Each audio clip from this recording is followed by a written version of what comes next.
시청자 여러분 안녕하십니까. 굿모닝 인포맥스 2부 오늘도 힘차게 시작해 보겠습니다.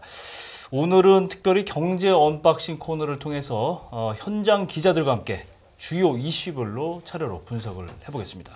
먼저 금융계 특급 기자 이현정 기자와 함께하겠습니다. 이 기자 어서 오세요. 안녕하세요. 네, 오늘 이제 대박난 은행권 소식을 전해주신다고 하셨는데 뭐 정말 경영 실적 발표 보니까 깜짝 놀라긴 했어요. 지금 뭐 그야말로 대박이라고 표현을 해도 되는 정도의 수준인 거죠. 네, 지난해 물가 상승으로 시작된 기준금리 인상 행렬, 부동산 경기 침체, 또 채권시장 경세까지 생각해보면 정말 힘든 시기였는데요. 그렇죠. 이런 와중에 국내 은행들이 사상 최대 이익을 거둔 것으로 나타났습니다. 경영 실적 공시에 따르면 KB, 신한, 하나, 우리금융 등 4대 금융지주의 지난해 당기순이익이 15조 8,506억 원으로 집계됐습니다. 4대 금융지주 연간 당기순이익이 15조 원을 넘어선 것은 이번이 처음으로 사상 최대 실적입니다. 오늘 농협금융지주도 실적 발표를 할 예정인데 역시 역대급 실적 예상되고 있습니다. 금융주주들이 장사 잘해서 뭐 이익을 많이 남긴 건 뭐 괜찮다고 저는 생각을 하는데 이 배경이 어떻게 되나요? 이제 금융지주 안에는 은행, 증권, 보험, 카드사 등 업종별 회사들이 속해 있는데요. 금융지주의 사상 최고 실적을 만들어낸 건 은행입니다. 앞에 언급했듯이 지난해부터 금리가 빠르게 오르기 시작했죠. 한국은행은 지난해만 해도 2차례 빅스텝을 포함해서 7차례에 걸쳐 기준금리를 2.25%포인트 인상했습니다. 기준금리가 오르면 시장금리도 따라 오르기 마련인데요. 은행들이 예금금리는 물론 대출금리도 많이 올렸습니다. 은행들이 금리 인상기 최대 호황을 누린 셈이죠. 앞서 4대 금융주주의 지난해 당기순이익이 16조 원에 달한다고 말씀드렸는데요. 이 중 KB국민, 신한, 하나, 우리은행 등 4개 은행의 당기순이익이 12조 원을 넘습니다. 정말 어마어마하네요. 많이 벌었네요. 이 금리 인상기에 어떤 방식으로 또 돈을 벌었는지도 궁금한데요. 네, 은행들은 대출금리와 예금금리의 차이, 즉 예대 마진으로 돈을 법니다. 이 예대금리 차가 클수록 은행이 많이 남겨먹는 거라고 할 수 있습니다. 예를 들어서 기준금리가 오를 때 예금금리와 대출금리를 동일한 인상폭으로 올리는 게 아니라 예금금리에는 4% 이자를 주면서 대출해줄 때는 6%에 빌려주는 식입니다. 또 대출금리를 빠르게 올리고 예금금리는 더디게 인상하는 식으로 예대 마진을 늘렸습니다. 시간차 공격이네요. 네. 기억하실지 모르겠지만 지난해 하반기 예금금리가 갑자기 확 올랐던 때가 있었는데요. 연 3, 4%였던 예금금리가 한두 달 만에 6%까지 오르고 또 일부 은행들은 특판 예금을 통해서 8에서 9%까지 부르기도 했었는데요. 그러면서 은행으로 이제 돈이 쏠리는 머니문부 형성이 일어났죠. 은행들이 돈이 부족한 건 아니었는데 이렇게 경쟁적으로 예적금 유치에 나선 것은 바로 기업 대출 때문이었습니다. 소비자들이 돈을 모아서 기업에게 대출을 더 많이 활성화시키려고. 당시 이제 채권 시장 경색으로 이제 그 기업들이 회사채를 찍어서 자체적으로 자금을 조달하기 좀 어려운 시기가 있었는데요.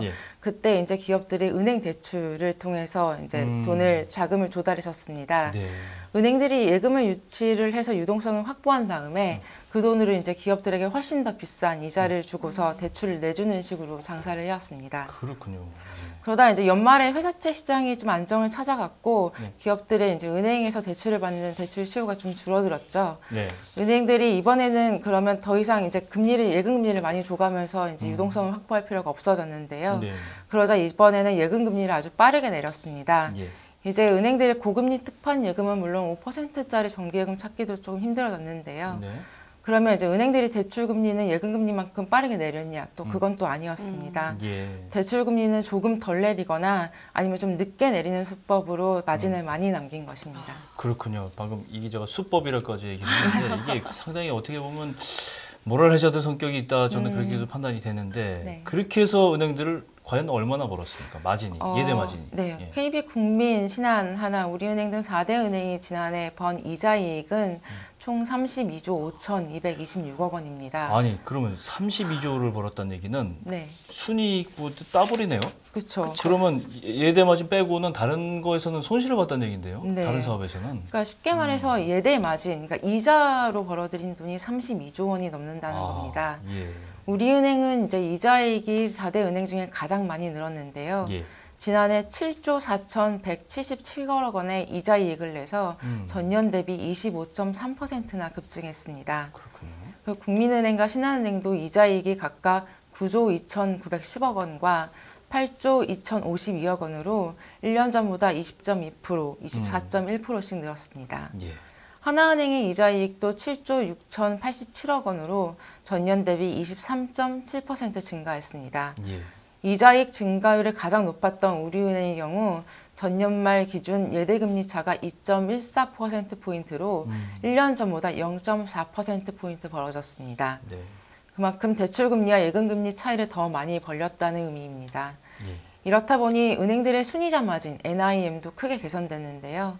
우리은행의 지난해 NIM은 전년 1.4.2에서 네. 1.68%로 올랐고요. 네. 국민은행의 NIM은 1.73%, 신한과 하나은행은 각각 1.63, 1.74%로 4대 은행의 NIM이 1년 만에 15에서 20bp씩 늘었습니다. 예대금리 차이를 그만큼 더 벌렸다는 얘기죠. 그렇죠. 네.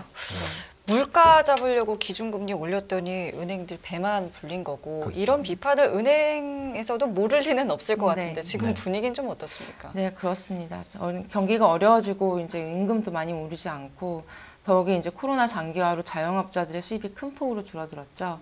여기에다가 이제 물가까지 천정부지로 오르고 있고 네. 지난해부터 이제 급격하게 금리가 오르면서 대출 부담 또한 증가해서 빚에 허덕이고 있는 상황인데요. 네. 4대 은행들이 이자 장소로 앉아서 쉽게 30조 원을 넘는 이익을 챙겼다는 것 자체가 굉장히 불편할 수밖에 없습니다. 그렇죠. 금융회사 입장에서는 금리가 많이 오르면 이제 이자 마진도 당연히 많이 늘어나는 구조다 보니까 예. 사실 지난해처럼 급격히 금리가 인상되다 보면 그만큼 이제 이자 이익도 많이 늘 수밖에 없긴 합니다만 예. 이제 이렇듯 서민들의 경제가 어려운 시기에 정부와 정치권의 비판도 많이 나오고 있어서 사실 눈치를 볼 수밖에 없는 상황입니다. 관치금융, 규제금융이라고 금융산업은 원래 규제산업이라고 하는 이유가 사실은 어떻게 보면 좀 부정적인 이유가 있었는데 네. 이럴 때 보면 규제가 필요한 산업이기 때문에 규제산업이 아닌가 그렇게 생각이 들고요. 네.